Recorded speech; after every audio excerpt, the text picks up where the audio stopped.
بسم اللہ الرحمن الرحیم حامدا ومصلیا اما بعد۔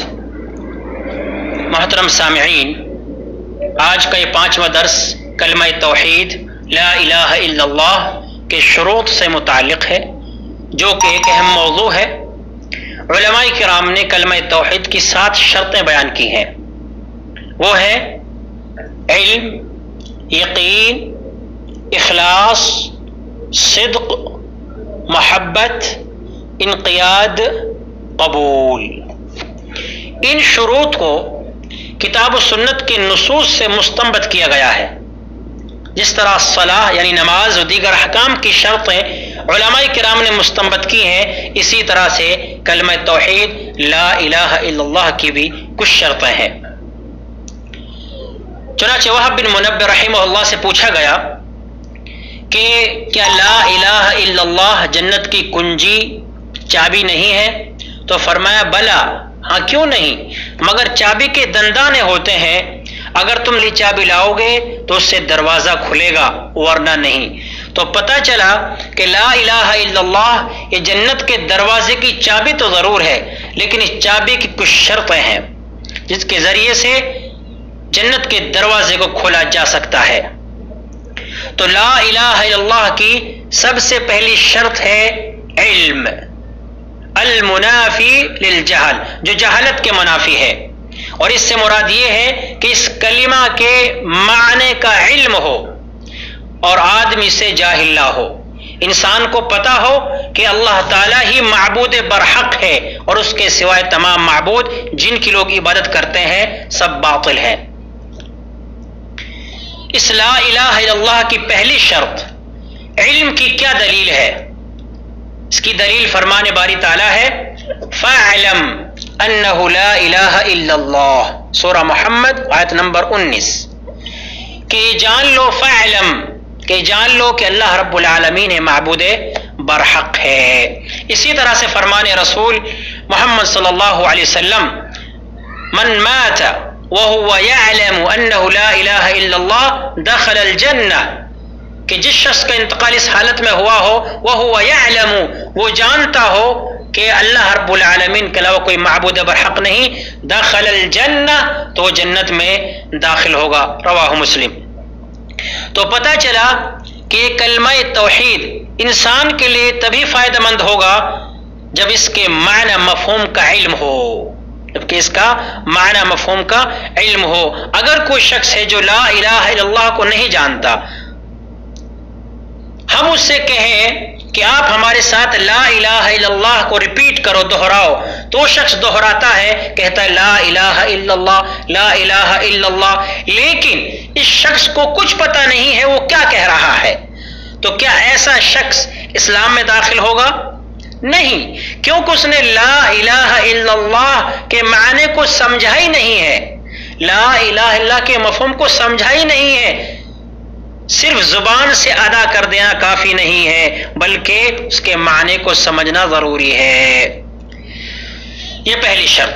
دوسری شرط ہے یقین، الیقین، یقین جو کہ شک کے منافی ہے، اور اس سے مراد یہ ہے کہ انسان اس بات کا پختہ یقین رکھتا ہو، پختہ یقین رکھتا ہو کہ اللہ ہی معبود برحق ہے اور اس کے علاوہ کوئی معبود نہیں ہے جو عبادت کے لائق ہو۔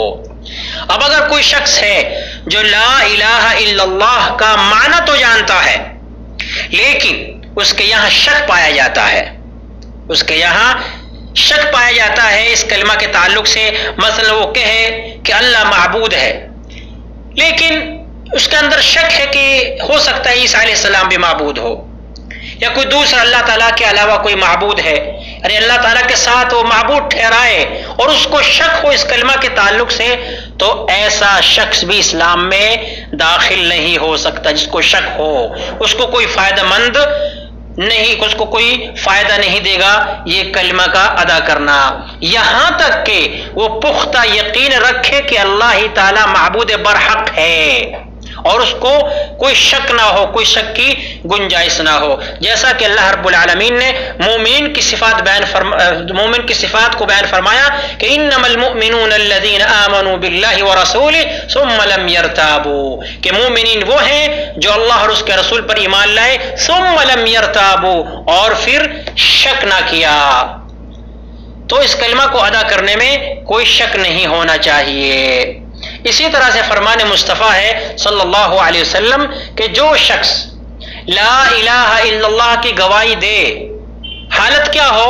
مستیقنا بہا قلبہ، یہ محل شاہد ہے، مستیقنا بہا قلبہ فبشرہ بالجنہ، کہ دل سے وہ یقین رکھتا ہو تو اس کو جنت کی خوشخبری دے دیجیے، رواہ مسلم۔ تو یقین یہ دوسری شرط ہے۔ تیسری شرط ہے اخلاص، جو کہ شرک کے منافی ہے، اور اس سے مراد یہ ہے کہ انسان اس کلمہ توحید کو ادا کرنے میں مخلص ہو، اللہ کی رضامندی چاہتا ہو، نہ کہ دنیا طلبی مقصود ہو۔ اگر کوئی شخص دنیاوی اغراض کے لیے اس کلمے کو ادا کرتا ہے تو ایسا شخص گویا کہ اسلام میں داخل نہیں ہوا۔ تو ضروری ہے اخلاص کے ساتھ اس کلمہ توحید کو ادا کیا جائے۔ فرمان باری تعالیٰ ہے الا للہ الدین الخالص، سورۃ الزمر آیت نمبر 3، کہ خالص عبادت اللہ ہی کے لیے انجام دی جائے۔ اور فرمایا سورہ بینہ آیت نمبر 5 وما امروا الا لیعبدوا اللہ مخلصین لہ الدین، کہ خالص ایک اللہ کی عبادت کی جائے مخلص ہو کر۔